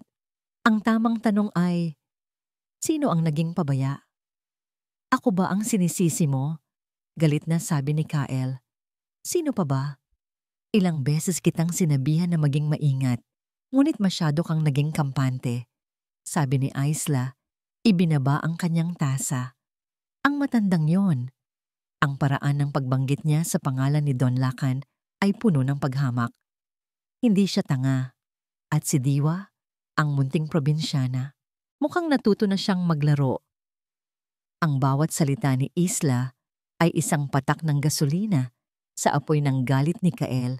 Hindi lang siya napahiya, pinagmukha siyang inutil, ang kanyang ama, ang kanyang asawa. At ngayon, pati si Isla, ang buong mundo ay laban sa kanya. Hindi pa tapos ang laban, mariin niyang sabi. Anong plano mo? Magpapakalat ng isa pang kasinungalingan? Tanong ni Isla na may panunuya. Wala nang maniniwala sa iyo ngayon, Kael. Isa ka ng manloloko sa mata ng publiko. Ang salitang manloloko ang nagtulak sa kanya sa bingit. Isang bagay sa loob niya ang pumutok. Ang lahat ng plano, lahat ng diskarte ay biglang nawalan ng halaga. Ang tanging gusto niya ngayon ay ang harapin ang pinagmulan ng lahat ng kanyang problema. Pupuntahan ko siya, deklara niya. Huwag kang hangal. Mabilis na sagot ni Isla. Iyan ang gusto nilang gawin mo, ang gumawa ng isa pang pagkakamali. Ngunit hindi na nakikinig si Kael. Ang kanyang isip ay nababalot na ng pulang galit.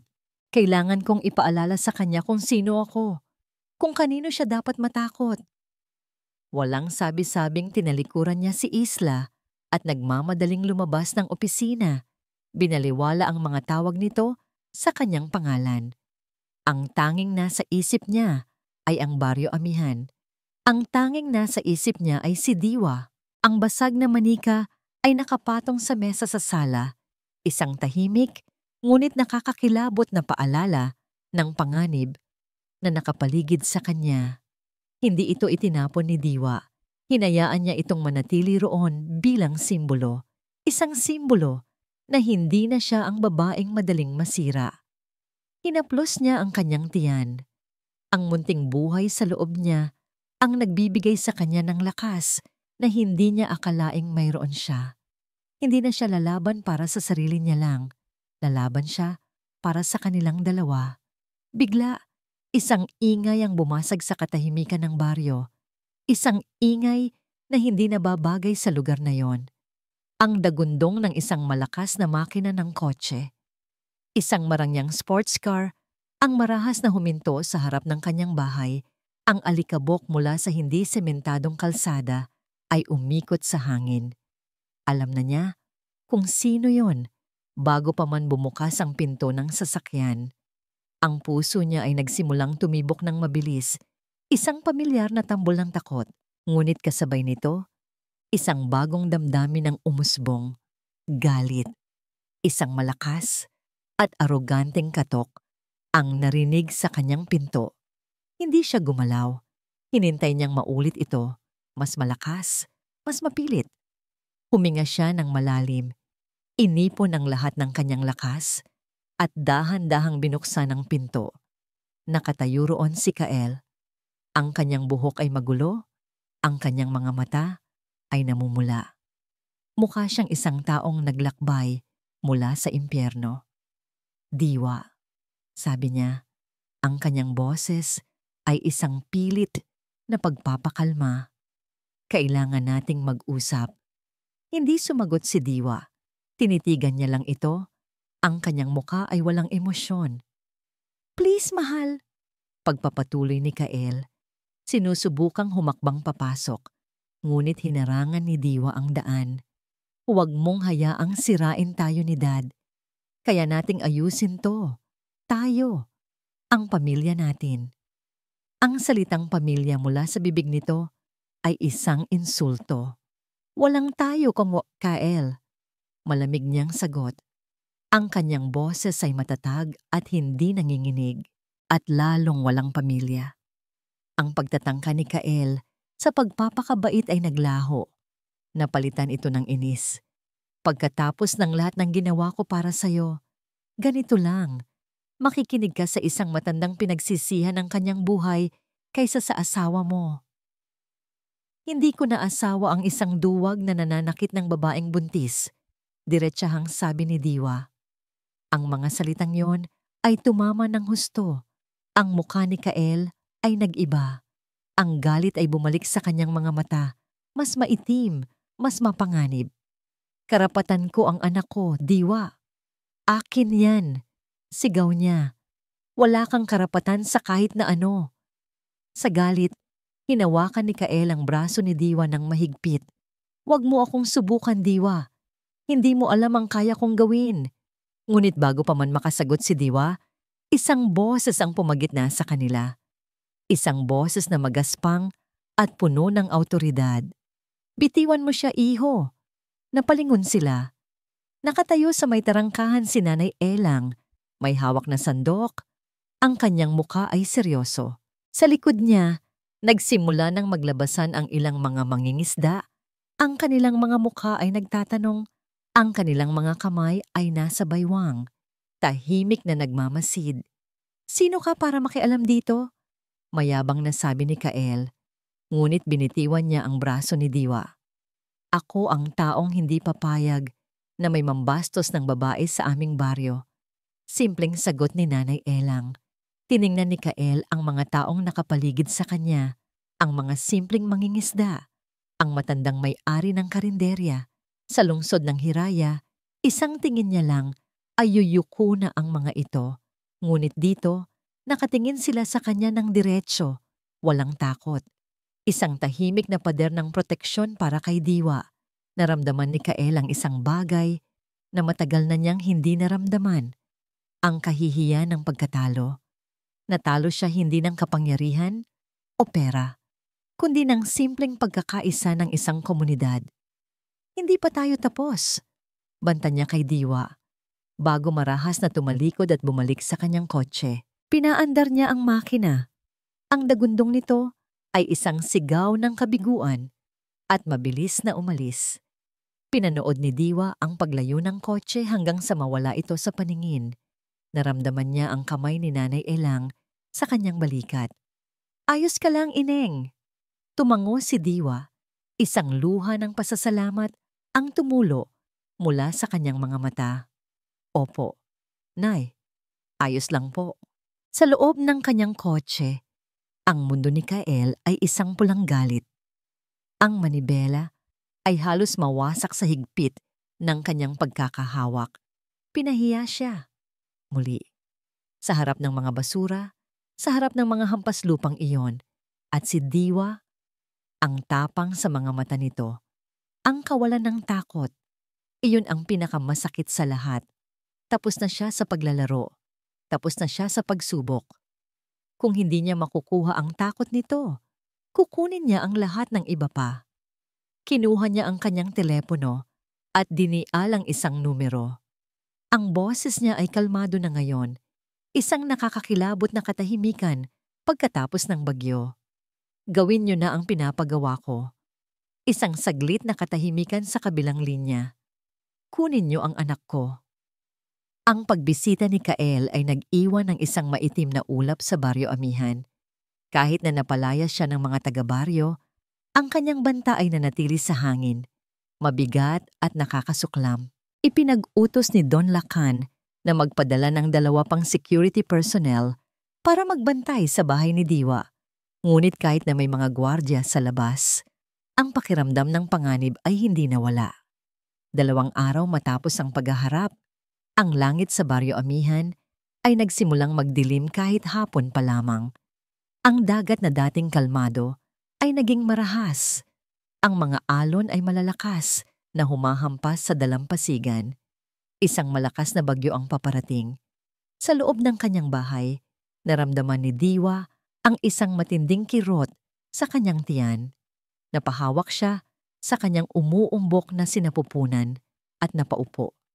Hindi pa ito ang kabuwanan niya. Masyado pang maaga. Ngunit ang sakit ay umulit. Mas malakas. Mas matagal. Hindi. Hindi pa ngayon. Bulong niya sa sarili. Pinipilit pakalmahin ang sarili. Ngunit ang kanyang katawan ay may sariling pa siya. Isa pang matinding kirot ang kanyang naramdaman. At kasabay nito, naramdaman niya ang pagtulo ng tubig sa kanyang mga binti. Pumutok na ang kanyang panubigan. Nataranta siya. Kinuha niya ang kanyang telepono at tinawagan ang numerong ibinigay sa kanya ni Don Lacan.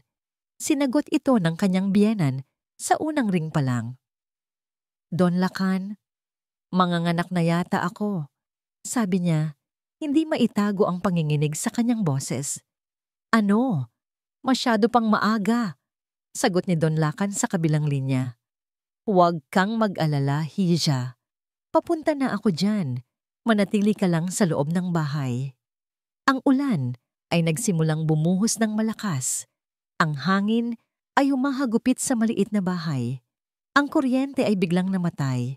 At ang tanging liwanag na natira ay mula sa emergency light at sa kidlat na gumuguhit sa madilim na kalangitan. Ang bawat minuto ng paghihintay ay parang isang oras. Ang sakit ay palakas ng palakas. Nang sa wakas ay dumating ang sasakyan ni Don Lacan, halos hindi na makalakad si Diwa.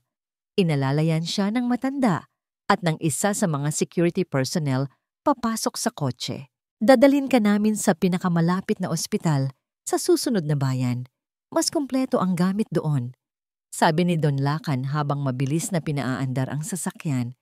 Ang biyahe ay isang bangungot. Ang ulan ay napakalakas. Halos wala nang makita sa labas ng bintana. Ang daan palabas ng Baryo Amihan ay makitid at maputik. Si Diwa ay humihiyaw sa sakit sa likod ng sasakyan. Bibilisan ko na, Hija. Kumapit ka lang. Sabi ni Don Lacan. Ang kanyang boses ay tensyonado. Sa isang madilim at walang katao-taong bahagi ng kalsada, sa gitna ng kawalan, isang malaking puno ng akasya ang biglang bumagsak sa kanilang daraanan. Napapreno ng todo si Don Lacan. Ang gulong ng sasakyan ay dumulas sa basang kalsada. Ano yon? Gulat na tanong ng security, ngunit hindi ito aksidente. Mula sa kadiliman sa magkabilang gilid ng kalsada, dalawang van na walang plaka ang biglang sumulpot. Hinarangan ang kanilang daan sa harap at sa likod. Ang mga ilaw nito ay nakakasilaw, ginawang isang entablado ng panganib, ang maliit na bahagi ng kalsadang iyon. Bumukas ang mga pinto ng van. Mula sa loob, lumabas ang ilang mga lalaking nakaitim at may takip sa mukha. Ang isa sa kanila ay may hawak na malaking martilyo. Don Lacan. Takot na sabi ni Diwa. Ang sakit ng panganganak ay pansamantalang natabunan ng mas matinding takot para sa buhay ng kanyang anak. Dito lang kayo sa loob, sigaw ni Don Lacan. Kinuha niya ang telepono at sinubukang tumawag, ngunit walang signal. Walang signal! Pinutol nila! Ang mga lalaki ay papalapit na. Pinalilibutan na nila ang kanilang sasakyan. Crack! Ang bintana sa tabi ng driver ay binasag ng martilyo. Isang kamay ang pumasok at pilit na binuksan ang pinto. Hinila nila palabas si Don Lacan. Huwag ninyong galawin ang manugang ko! Sigaw ng matanda habang nanlalaban. Sa kabila ng kanyang edad, lumaban siya ng buong tapang. Sinusuntok. Sinisipa ang sinumang makaabot sa kanya. Mga duwag, mga hayop. Ngunit napakarami nila. Dalawang lalaki ang humawak sa kanya. Pinilipit ang kanyang mga braso sa likod. Kasabay nito, ang pinto sa likod kung nasaan si Diwa ay marahas na binuksan. Isang lalaking mabaho ang hininga ang pumasok at hinawakan ang kanyang braso. Sumama ka sa amin, misis, sabi nito. Hindi! Bitiwan niyo ako! Sigaw ni Diwa. Ginamit ang lahat ng natitirang lakas para manlaban. Ngunit ang sakit ng kanyang tiyan ay hindi na makayanan. Isang matinding kirot ang kanyang naramdaman at isang malakas na sigaw ang kumawala sa kanyang bibig. Nang akmang hihilahin na siya palabas ng lalaki, isang matinis at papalakas na tunog ang bumasag sa ingay ng ulan at sigawan. Wiwu, wiwu! Sirena ng pulis, papalapit, mabilis, nagkatinginan ng mga lalaking nakamaskara. Isang senyas mula sa kanilang leader ang nagpatigil sa lahat. Binitawan nila si Don Lacan at ang lalaking may hawak kay Diwa ay mabilis na lumabas ng kotse. Babalik kami! Ding sigaw ng isa sa kanila bago sila nagmamadaling sumakay sa kanilang mga van at humarurot paalis sa kabilang direksyon. Ang lahat ay nangyari ng napakabilis. Ang panganib ay biglang nawala. Ngunit ang pinsala ay nagawa na. Ang takot, ang trauma, at ang sakit. Bumalik si Don Lacan sa tabi ni Diwa. Ang kanyang mukha ay may mga galos. Ang kanyang damit ay puno ng putik. Diwa, hija, ayos ka lang ba? Hindi makasagot si Diwa. Ang kanyang paningin ay nanlalabo. Ang sakit ay umaabot na sa sukdulan. Ang huling nakita niya ay ang nag-aalalang mukha ng kanyang biyenan.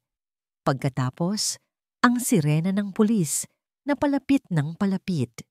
At pagkatapos, ang lahat ay naging itim.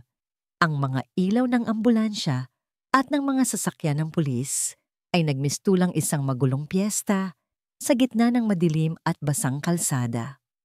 Habang isinasakay si Diwa sa ambulansya, ang atensyon ni Don Lacan ay nasa operasyon ng mga pulis. Sir, paano niyo nalaman na may mangyayari? Tanong ng hepe ng pulisya habang tinitingnan ang pinsala sa kotse ni Don Lacan. Huminga ng malalim si Don Lacan. Ang sakit mula sa kanyang mga galos ay hindi niya alintana.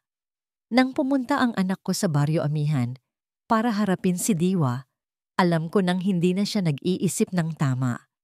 Desperado na siya. Kaya't ipinag-utos ko sa aking security team na bantayan siya ng palihim, bawat kilos, bawat galaw. Hindi para protektahan siya, kundi para protektahan ang manugang ko mula sa kanya. Itinuro niya ang isa sa kanyang mga tauhan na kausap ang ibang pulis. Nang umalis siya sa lungsod ng Hiraya, sinundan siya ng aking mga tauhan. Nang makita nilang naghiwalay ang grupo at hinarangan ng kalsada, agad silang tumawag sa inyo. Ilang sandali pa, isang tawag sa radyo ang narinig. Nakuha na namin ang van. May isang suspect na nahuli. Sinusubukang tumakas papasok sa gubat. At kasabay halos nito, isa pang sasakyan ng pulis ang dumating. Mula sa loob, marahas na inilabas ang isang lalaking nakaposas. Magulo ang buhok. Ang mukha ay puno ng hindi makapaniwalang galit. Si Kael. Nahuli nila siya sa kabilang dulo ng kalsada. Naghihintay sa loob ng kanyang kotse. Naghihintay sa pagdating ng kanyang kinidnap na anak. Nagkatitigan ng mag-ama sa gitna ng kalsada. Ang mga mata ni Kael ay nag-aapoy sa galit. Ikaw ang may gawa nito. Sinira mo ako. Sinira mo ang pamilya natin. Sigaw niya habang kinakaladkad siya ng mga pulis. Hindi sumagot si Don Lacan. Isang malamig na tingin lang ang kanyang isinukli. Isang tingin na nagsasabing, tapos na ang laro. Diwa, Diwa, akin ka. Akin ang anak ko. Patuloy na sigaw ni Kael. Ang kanyang boses ay puno ng kabaliwan hanggang sa tuluyan na siyang isinakay sa police car at nawala sa dilim. Humarap si Don Lacan sa daan patungo sa ospital. Ang laban ay hindi pa tapos. Kailangan niyang siguraduhin ang kaligtasan ni Diwa at ng kanyang apo. Ang unang namalayan ni Diwa ay ang amoy. Amoy ng alkohol at gamot. Ang pangalawa ay ang tunog. Ang mahinang ritmikong pagtibok ng isang makina. Dahan-dahan niyang iminulat ang kanyang mga mata. Puti. Ang lahat ay puti. Ang kisame, ang kumot, ang mga pader. Nasa isang ospital siya. Isang alaala ang biglang bumalik sa kanyang isipan na parang isang matalim na kidlat. Ang mga lalaking nakamaskara, ang basag na bintana, ang sigaw ni Don Lacan, ang sakit. Ang anak ko, ungol niya. Ang kanyang lalamunan ay tuyo. Sinubukan niyang bumangon. Hinawakan ang kanyang tiyan. Patag na ito. Ang bigat ay nawala. Nataranta siya. Nasaan ang anak ko? Isang nurse ang mabilis na lumapit sa kanya. Kalma lang po, ma'am. Ayos lang po kayo. At ayos na ayos po ang baby ninyo. Ang mga salitang yon ay parang musika sa kanyang pandinig. Isang malusog na baby boy po. Sabi ng nurse na may ngiti. Nasa nursery po siya ngayon, pero dadali na po namin siya dito.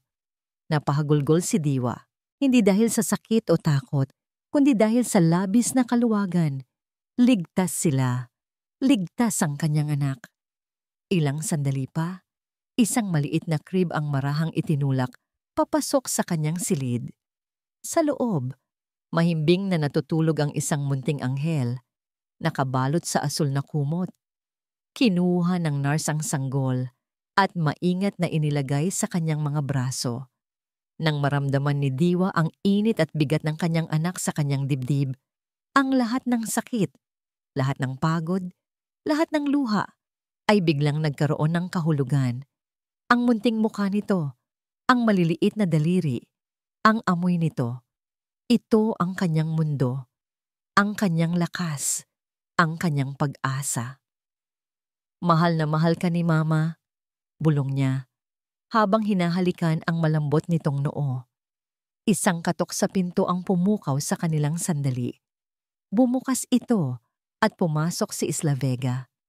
Ang kanyang mukha ay puno ng perpektong pag-aalala. Ang kanyang mga mata ay nagbabadyang lumuha. Oh my God!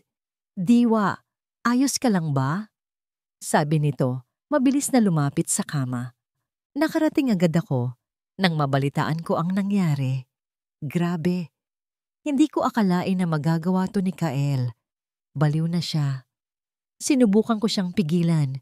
Sinabi ko sa kanya na tigilan na niya ang kahibangan niya. Pero hindi siya nakinig. Hinawakan ni Isla ang kamay ni Diwa. Instinctively, binawi ito ni Diwa. I'm so sorry, Diwa. Kung alam ko lang nahahantong sa ganito. Talaga bang hindi mo alam, Miss Vega? Ang boses ay nagmula sa may pintuan.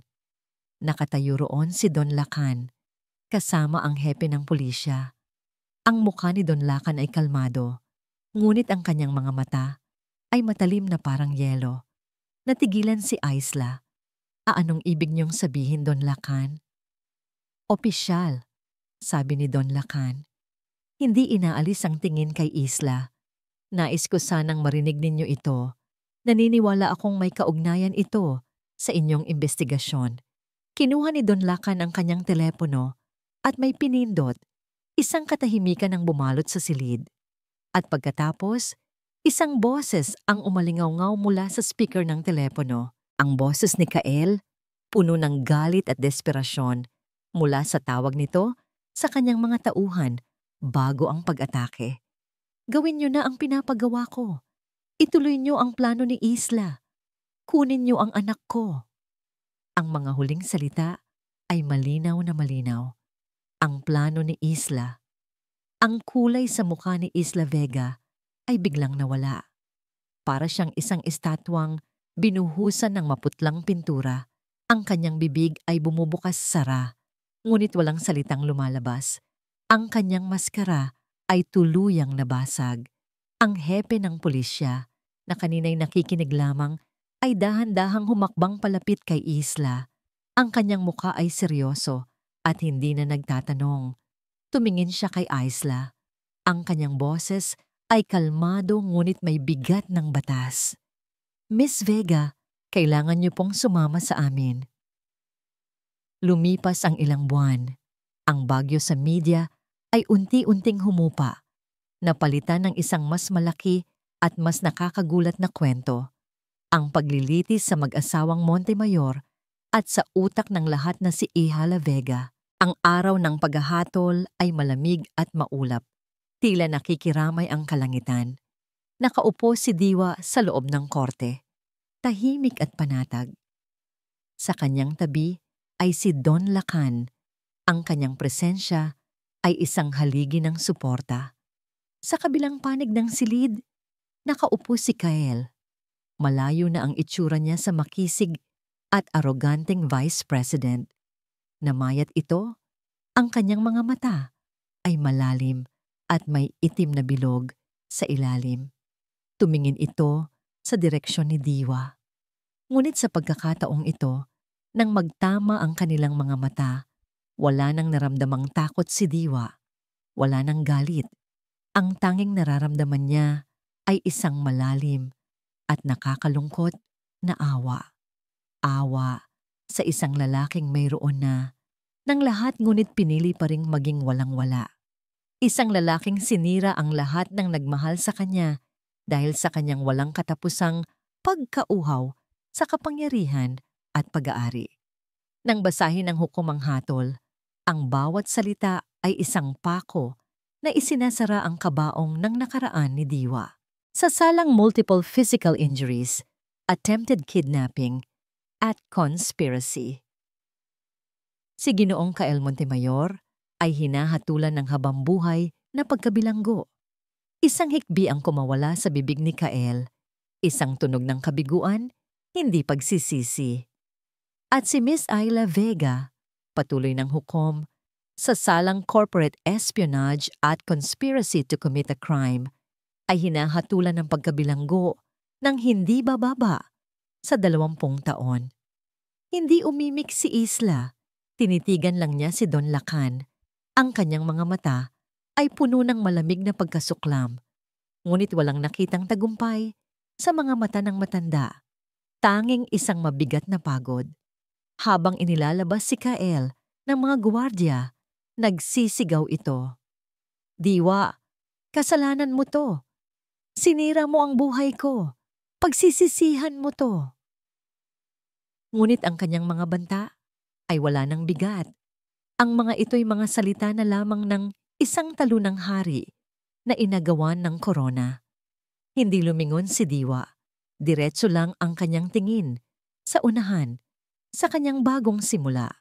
Makalipas ang 1 linggo, Muli silang nagkita ni Don Lacan sa opisina nito sa Montemayor Holdings. Inilatag ng matanda ang isang folder sa harap niya. Ito na ang lahat ng financial settlement, Hija. Sabi ni Don Lacan, ang lahat ng ipinangako ko, higit pa sa sapat para mabuhay kayo ng apo ko ng komportable habang buhay. Tiningnan ni Diwa ang mga numero sa papel. Nakakahilo. Sapat na pera para bumili ng isang isla. Ngunit hindi ang pera ang nasa isip niya. Don Lacan, simula niya, nagpapasalamat po ako sa lahat. Ngunit ang perang ito, masyadong malaki para sa aming dalawa lang ng anak ko. Mayroon po akong ibang naiisip gawin dito. Tumingin sa kanya ang matanda. Naghihintay. Gusto ko pong magtayo ng isang foundation. Patuloy ni Diwa. Ang kanyang boses ay puno ng isang bagong natagpuang layunin. Isang pundasyon na tutulong sa mga babae at mga bata na biktima ng karahasan sa loob ng tahanan. Isang lugar kung saan makakakuha sila ng legal na tulong, psychological support, at isang ligtas na masisilungan. Isang lugar para matulungan silang makatakas sa kanilang mga ginintuang hawla. Isang mahabang katahimikan ang namagitan sa kanila. Tinitigan ni Don Lacan ang kanyang manugang. Nakita niya sa mga mata nito hindi lang ang anino ni Lyra, kundi ang isang apoy na hindi kailanman nagkaroon si Lyra, ang apoy ng isang mandirigmang nakaligtas. Dahan-dahang tumango si Don Lacan, isang tunay na ngiti ang sumilay sa kanyang mga labi sa unang pagkakataon sa loob ng mahabang panahon. Ang ina ni Kael, sabi niya, ang kanyang boses ay bahagyang nanginginig. Siguradong magiging napaka-proud sa iyo ngayon. Kinuha niya ang isang panulat at may isinulat sa isang papel. Ang Montemayor Holdings ay dodoblehin ang anumang halaga na ilalagay mo sa pundasyong yan. At ikaw, Hija, ang mamamahala sa lahat. Ito ang paraan ko para bigyan ng hustisya ang alaala ng ina niya at para tulungan kang lumikha ng isang legasya ng pag-asa. Ang pag-uusap na yon ang huling piraso na bumuo sa puso ni Diwa. Hindi lang siya nakaligtas. Natagpuan niya ang kanyang misyon. Kinabukasan bumalik siya sa Baryo Amihan. Ngunit sa pagkakataong ito, hindi na siya tumatakas. Umuuwi na siya. Sinalubong siya ng buong baryo. Si Nanay Elang ay niyakap siya ng mahigpit. Ang mga mangingisda ay ngumiti at tumango sa kanya. Ang mga bata ay nagtakbuhan sa paligid. Dinala nila ang mga prutas at isda sa kanyang bahay. Hindi na siya isang dayo. Isa na siya sa kanila. Gabi na nang sa wakas ay matahimik ang lahat. Nakaupo si Diwa sa beranda. Karga-karga ang kanyang natutulog na anak. Ang hangin ay sariwa at ang tunog ng mga alon ay isang pamilyar na oyayi. Tinitigan niya ang payapang mukha ng kanyang anak. Ang perpektong kombinasyon niya at ni Kael. Ngunit wala ng sakit. Ang nakikita niya na lang ay ang kanyang anak. Isang malinis na pahina. Isang bagong simula. Hinaplos niya ang malambot nitong pisngi. Ang batang ito ang kanyang kalayaan, ang kanyang katubusan, ang kanyang pinakamalaking pag-ibig. Anong ipapangalan mo sa kanya, Ineng? Tanong ni Nanay Elang na lumabas para samahan siya. Ngumiti si Diwa, isang nangiting nagmumula sa kaibuturan ng kanyang kaluluwa.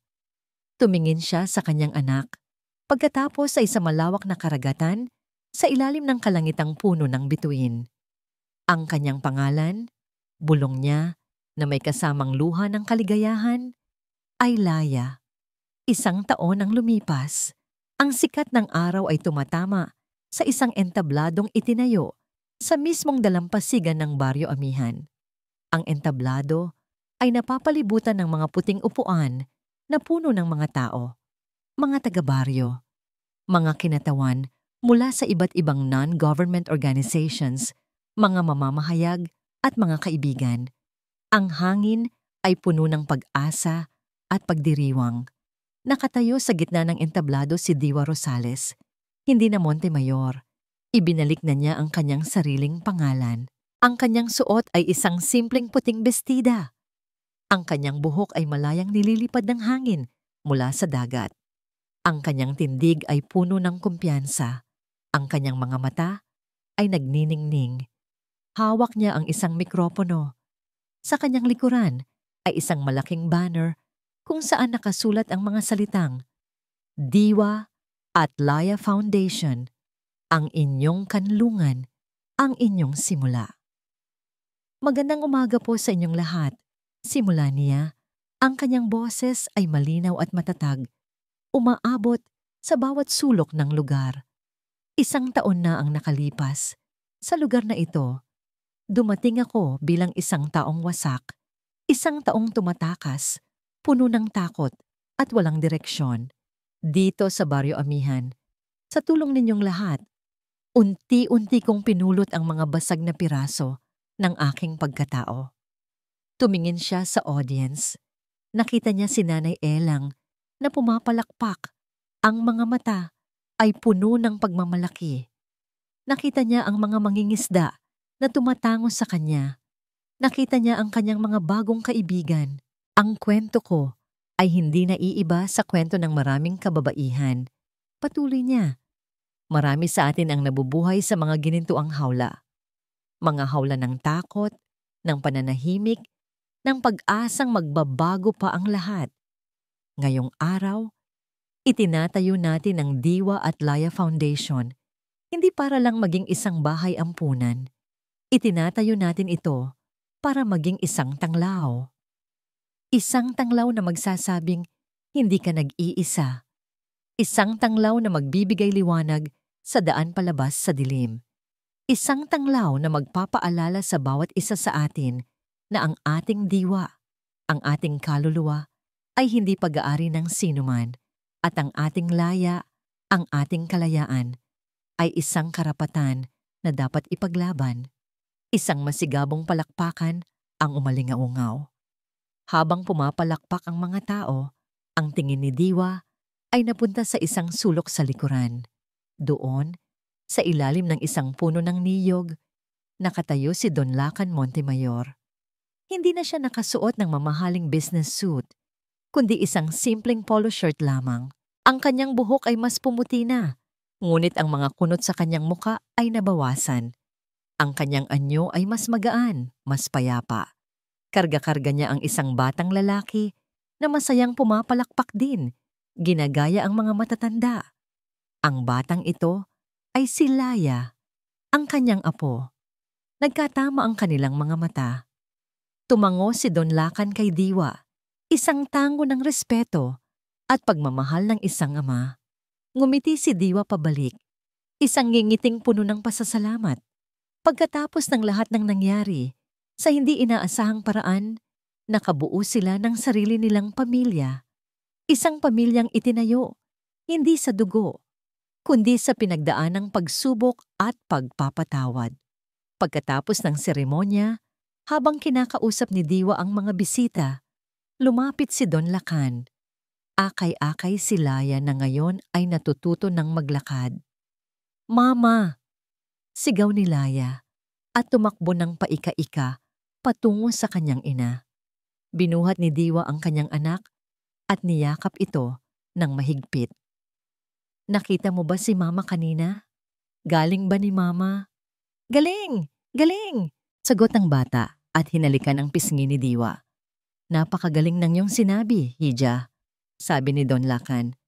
"Ang legasiya na itinatayo mo, ito ang tunay na yaman." "Legasiya po natin," pagtatama ni Diwa. "Hindi ko po ito magagawa kung wala kayo." Tumingin sila sa gusali ng pundasyon, isang bagong tayong istruktura na may malalaking bintana na nakaharap sa dagat. Ang unang kanlungan para sa mga pusong sugatan. Gabi na nang sa wakas ay makauwi si Diwa sa kanyang bahay. Matapos patulugin si Laya, lumabas siya sa beranda. Ang buwan ay bilog at maliwanag. Ang dagat ay kalmado. Ang hangin ay may dalang kapayapaan. Hindi na niya kailanman malilimutan ang sakit ng nakaraan. Ito ay bahagi na ng kung sino siya. Ngunit hindi na ito isang sugat na dumudugo. Ito na ay isang peklat, isang marka ng kanyang katatagan, isang paalala ng kanyang pinagdaanan at ng kanyang tagumpay. Huminga siya ng malalim, nilasap ang alat ng hangin. Hindi na siya ang babaeng nakakulong, hindi na siya ang babaeng tumatakas. Siya si Diwa, ang kaluluwa. At sa tabi niya, sa kanyang puso at sa kanyang kinabukasan, naroon si Laya, ang kalayaan. Magkasama, sila ay isang pangako, isang pangalan ng pag-asa. At dito nagtatapos ang paglalakbay ni Diwa, ang kwento ng isang kaluluwang muling natagpuan ng kanyang laya. Mula po sa kaibuturan ng aking puso, maraming salamat. Salamat sa pagsama ninyo sa bawat kabanata, sa bawat pagpatak ng luha, at sa bawat pag-usbong ng pag-asa. Habang isinusulat ko ang kwentong ito, si Diwa ay naging higit pa sa isang karakter lamang. Naging salamin siya ng katatagan na nakikita ko sa maraming Pilipina, mga ina, mga asawa, mga anak, na tahimik na lumalaban sa kanilang mga sariling laban araw-araw. Naging isang paalala na ang bawat isa sa atin ay mayroong diwa na kailangang protektahan at isang laya na karapat-dapat nating makamtan. Ang kwento ni Diwa ay isang paalala na ang tunay na pag-ibig ay hindi kailanman dapat maging isang kulungan. Ito ay isang paalala na mayroong lakas sa pagpapatawad. Hindi lamang para sa iba, kundi para na rin sa ating mga sarili. At higit sa lahat, ito ay isang awit ng pag-asa na kahit sa pinakamadilim na gabi, palaging mayroong liwanag na naghihintay sa umaga. Ano po ang pinakapumatak na aral sa inyo mula sa kwentong ito? Aling bahagi ang pinakanakaantig sa inyong puso? Ibahagi niyo po ang inyong mga saloobin sa comment section sa ibaba. Ang inyong mga kwento at realisasyon ay kasing halaga ng kwentong inyong narinig. Hanggang sa ating muling pagsasama sa susunod na paglalakbay ng puso.